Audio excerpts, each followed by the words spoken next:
नमस्ते विद्यार्थी मित्रांनो. पहा तर आपण यू-पी-एस-सी असो, एम-पी-एस-सी असो, अर्थशास्त्र हा एक अतिशय महत्त्वाचा विषय, परंतु थोडासा क्रिटिकल बऱ्याच जणांना जातो. तर एम-पी-एस-सी अर्थव्यवस्था आपण 2025 धोरणे आणि मूलभूत संकल्पना जर पाहिल्या आपण बेसिक कन्सेप्ट्स तर या व्हिडिओमध्ये नक्कीच तुमच्या क्लिअर होतील. आणि या व्हिज्युअलायझेशन मेथड्स किंवा ही जी काही आपण एक पी-पी-टी दाखवतोय, ही एक एन्हान्सिंग असेल तुमच्या कन्सेप्ट्स ठीक होण्यासाठी, क्लिअर करण्यासाठी. तर सुरू करूया. From foreign trade to policy to monetary frameworks हे जर आपण पाहिलं, बरोबर? तर या पॉलिसीमध्ये किंवा फॉरेन ट्रेड पॉलिसीमध्ये सर्वात महत्त्वाचे जे असतात ते म्हणजे व्यापार आणि वाढ. त्याचबरोबर आपली आर-बी-आय बँक म्हणजेच स्थिरता तिची कशी आहे रेग्युलेटर, बरोबर? तर तेही खूप महत्त्वाचे पॉइंट्स आहेत. जसं की रेपो रेट असेल, बरोबर? महागाई वगैरे ह्या गोष्टी यावरती अवलंबून राहतात. आणि आधुनिकीकरण किती होत आहे, म्हणजे आपण किती रिव्हॉल्युशन करतोय किंवा आपण किती ट्रान्झिशन करतोय जे की ग्लोबल होतंय. तर हेही मेट्रिक्स जे आहेत जसे की जी-डी-पी असेल, बाकीचे काही ज्या फॅक्टर्स असतील, कन्सेप्ट्स असतील, त्याही खूप महत्त्वाच्या ठरत असतात. तर 2025च्या आपण विदेशी व्यापार धोरण जर पाहिले आपण, तर ते खूप महत्त्वाचे आपल्या एम-पी-एस-सी पॉईंटनुसार. तुम्ही कोणत्याही जर या ग्रुप बी, ग्रुप सी आणि राज्यसेवेची जरी तयारी करत असाल, तर हा खूप महत्त्वाचा आहे. मेन्ससाठी टॉपिक हा महत्त्वाचा आहे. 2025चे विदेशी व्यापारीकरण जर आपण धोरण बघितले, तर ते आहे $2 ट्रिलियन दिशेने. फॉरेन ट्रेड पॉलिसी 2025 नुसार. तर एवढे जे आहे हे निर्यात लक्ष किती पाहिजेत आपल्याला, तर 2030 नुसार आहे $2 ट्रिलियन. त्यानंतर माल निर्यात जर पाहिला आपण, तर तो किती आहे 10.86% एवढी वार्षिक वाढ पाहिजे आपल्याला माल किंवा गुड्स यामध्ये. सेवा निर्यात किती पाहिजेत आपल्याला, तर त्या 17.15% एवढी वार्षिक वाढ असेल तर आपण हे गोल अचीव करू शकतो. त्याचबरोबर पहा येथे की हितकारक परामर्श म्हणजे स्टेक होल्डर्स कन्सल्टन्स काय आहेत, तर निर्यातदार आणि उद्योग तज्ज्ञांशी चर्चा करणं महत्त्वाचं असतं. डिजिटल व्यापार काय आहे, तर ई कॉमर्स आणि निर्याती ज्या आहेत ह्या डिजिटली किंवा डिजिटल साईट्स वापरून, जसं की ॲमेझॉन असेल किंवा बाकीचे जे काय असतील, बरोबर, ह्या ई कॉमर्स साईटनुसार चालले पाहिजे किंवा ऑनलाईन डिलिव्हरी झाली पाहिजे. त्यानंतर ओ-डी-ओ-पी विस्तार जर हा पाहिला आपण, तर किती जिल्ह्यामध्ये होणार आहे, तो 520 जिल्ह्यांनी निर्यात योजना तयार केलेल्या होत्या. रुपयामध्ये जर आपण व्यापार बघितला तर तो आपण रशिया, श्रीलंका आणि बाकीचे देश धरून आपल्याला 18 देशांशी करार केलेला आहे. त्याचबरोबर व्यापार सुलभता जर पाहिली आपण, तर 80% परवाने एका दिवसात ऑनलाईन मिळतात. तर हेच आहे 2030 पर्यंत 2 ट्रिलियन निर्यात साध्य करण्याचे आपले उद्दिष्ट मॉनिटरी पॉलिसी 2025 नुसार. स्थानिक उत्पादन आणि जागतिक बाजारपेठेत जर बघितले आपण काय काय उत्पादने घेतात, तर बघूया. ई कॉमर्स निर्यात जर पाहिली 2024-25चं, तर ती 3.2 अब्ज एवढी निर्यात झालेली आहे आणि आपण पोहोचणार आहोत 2 ट्रिलियन असं एक उद्दिष्ट आहे आपलं. पोस्ट ऑफिस आणि लॉजिस्टिक्स जे हब आहेत थेट ई कॉमर्स एक्सपोर्टशी जोडलेले आहेत आणि ही फास्ट एक्सपोर्ट होत आहे इंटरनॅशनल.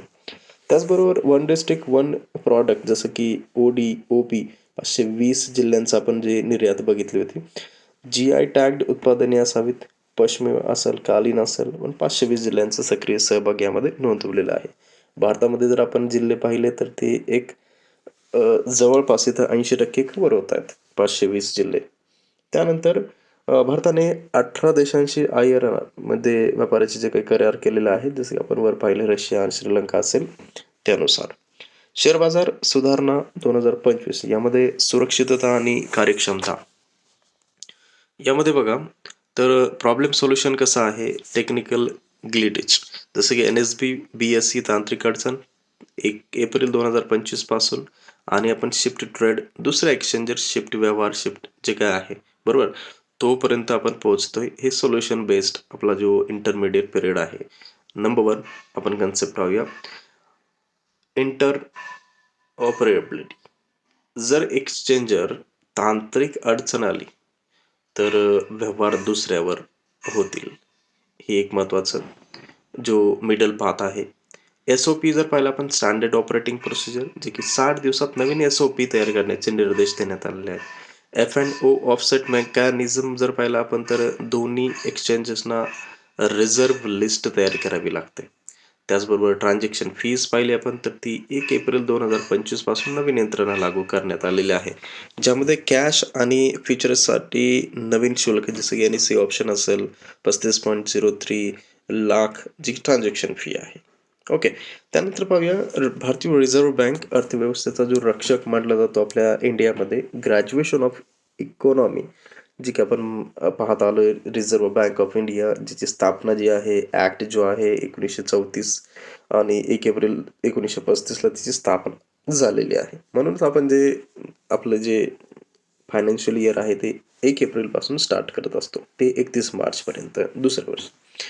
तर पहा, 1 जानेवारी 1949 हिचे काय झालं, नॅशनलायझेशन झाले. पहिली जी होती ही अशा एक बिझनेस ग्रुपनी तयार केलेली RBI ही संस्था होती, बँक होती.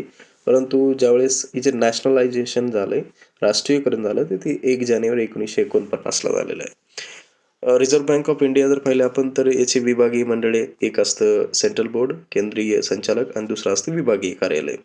आपण जर सेंट्रलचे पाहिले, तर ज्यामध्ये गव्हर्नर हे मेन आणि 4 उपगव्हर्नर असतात, 4 डेप्युटी गव्हर्नर्स. लक्षात ठेवा. विभागीय कार्यालय जर पाहिले आपण, रिजनल ऑफिसेस, तर एक आहे मुंबई आणि दुसरं नागपूर. ओके. त्यानंतर पुढे महत्वाची जी कार्य आहेत RBIची ती पाहूयात आपण. चलन आणि जी काही करन्सी आहे बघा, ती निर्मिती म्हणजे नोटांची छपाई किंवा नाणी जे छपाई असतात, हे RBIचं मेन उद्दिष्ट, मेन काम, मेन कार्य. बँकांची बँक असं म्हटलं जातं. जर सर्वात महत्वाचा जर पार्ट बघितला आपण, तर ही सर्व बँकांना सहकार्य आणि निर्देश लागू करण्याचे काम करते. त्यानंतर सरकारची बँक आहे, जसं की आपण बघितलं नॅशनलायझेशन झालेलं आहे 1 जानेवारी 1949, तेव्हापासून महत्वाची सरकारी बँक आहे. पतनियंत्रण यांनाच आहे. क्रेडिट कंट्रोल, महागाई असेल, पैसा असेल, पुरवठा असेल, हे नियंत्रित करण्याचं काम यांचं. परकीय चलन नियंत्रण, फॉरेक्स कंट्रोल सुद्धा यांचंच आहे. जे काही एक्सचेंजेस आहेत हे महत्त्वाचे आहेत, आणि हे 1999 अंतर्गत मूल्य स्थिरता झालेलं आहे.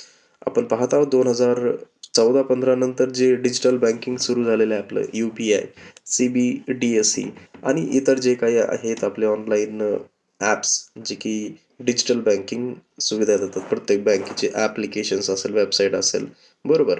आणि UPI आपल्या भारतातील सर्वात महत्त्वाचा किंवा भीम ॲप जी काही आहे, बरोबर. RBI ही अंतिम त्राता म्हणजे lender of the last report म्हणून ओळखली जाते. हे MPSC नोट लक्षात ठेवा. मौद्रिक धोरण, मॉनिटरी पॉलिसी काय आहे, उद्दिष्ट काय, प्रक्रिया कशी आहे.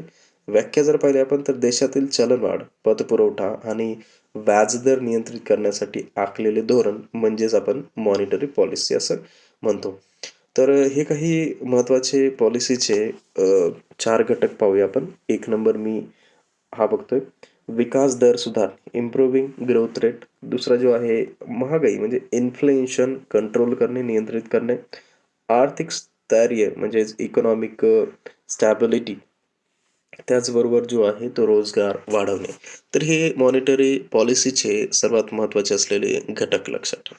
प्रक्रिया जर पाहिली, तर RBI काय करते बघा, दर 2 महिन्यांनी बाय मंथली मौद्रिक धोरण जे काय आहे ते जाहीर करत असते आणि ते इम्प्लिमेंट करत असते.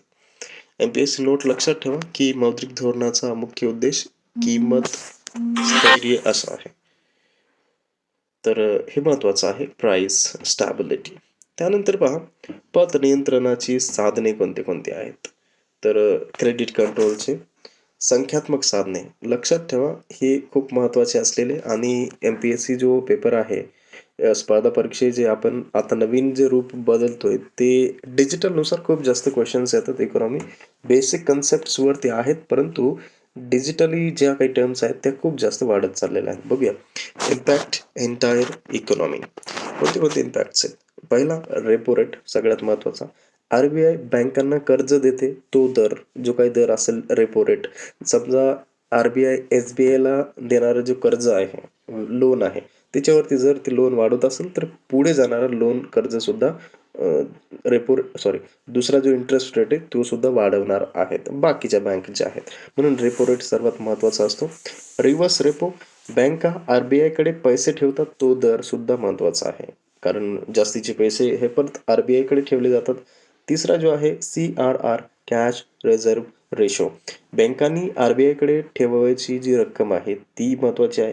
SLR म्हणजे स्टॅच्युटरी लिक्विडिटी रेशो. बँकांनी स्वतःकडे गुंतवायची सुरक्षित मालमत्ता ज्याला गोल्ड्स किंवा बॉन्ड्स जे काय आहेत ते. आणि गुणात्मक साधने जर पाहिले आपण ही झाली पहिली क्वांटिटेटिव्ह. आता क्वालिटेटिव्ह बघूया. सगळ्यात महत्त्वाचं जो आहे हा नैतिक दबाव ज्याला आपण मोरल सॉक्शन असं म्हणू शकतो.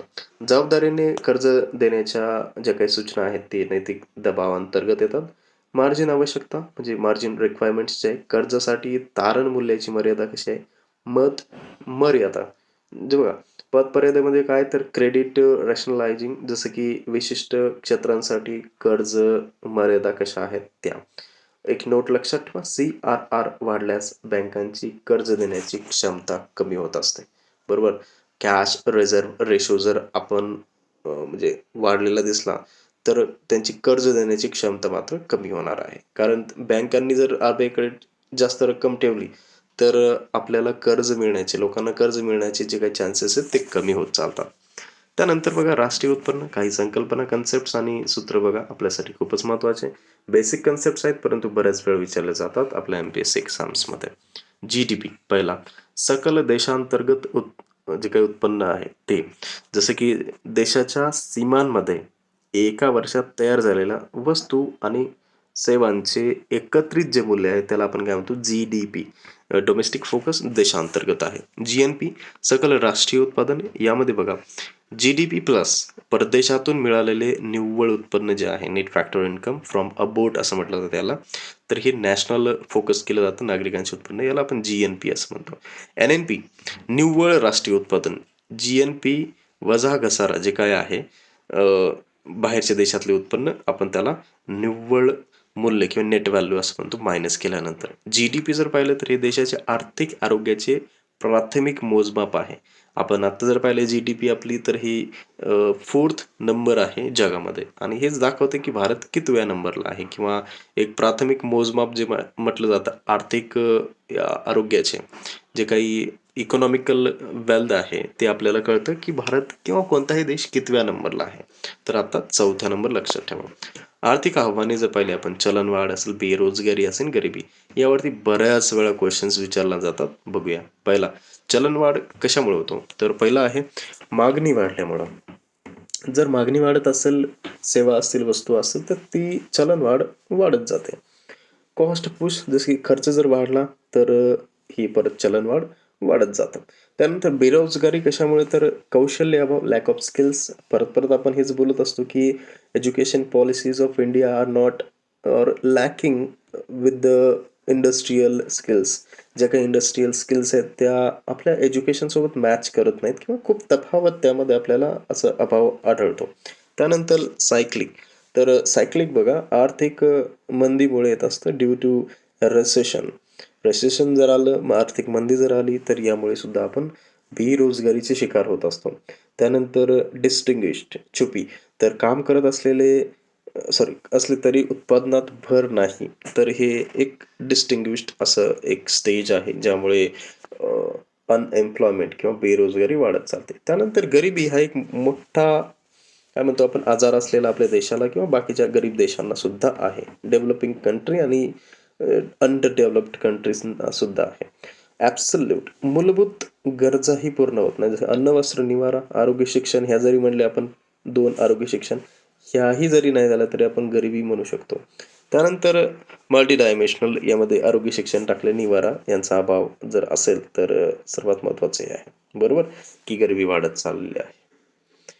बेरोजगारी छुपी बेरोजगारी प्रामुख्याने कृषी क्षेत्रात आढळत असते. कारण फक्त काम चाललेलं असतं परंतु उत्पादन मात्र एक कॉन्स्टंट भेटत नाही. बरोबर. याला आपण डिस्टिंग्विश्ड अनएम्प्लॉयमेंट असं आपण म्हणत असतो. त्यानंतर पहा योजना आयोग ते नीती आयोग. एक स्थित्यंतर प्लॅनिंग कमिशन नीती आयोग जे नवीन स्थापना आहे बघूया आपण. योजना आयोग जे पहिलं होतं ते 1950ला झालेलं होतं. पंचवार्षिक योजना तयार करणे आणि संसाधनांचे वाटप हे त्यांचं काम होतं. परंतु ट्रान्झिशन काय झाले 2015ला याचेच रूपांतर नीती आयोगमध्ये झालेलं आहे. 1 जानेवारी 2015 काय काम तर धोरणात्मक विचार मंथन, थिंक टँक असं म्हटलं जातं. सहकारी संघराज्य आहे आणि बॉटम अप म्हणजे सहभागी आहे. नीती आयोग हा थिंक टँक आहे. तो निधी वाटप करत नाही एवढं लक्षात ठेवायचं आहे. बरोबर? प्लॅनिंग कमिशन सारखं.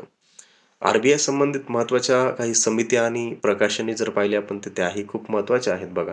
काही प्रकाशने जर तुम्ही आर-बी-आयच्या वेबसाईटवरती जाऊन वाचले, बघितले तर तो एम-पी-एस-सी सारख्या एक्झाम्सला किंवा यू-पी-एस-सी सारख्या एक्झाम्सला अतिशय डायरेक्ट क्वेश्चन्स येण्यासाठी उपयोगी आहे.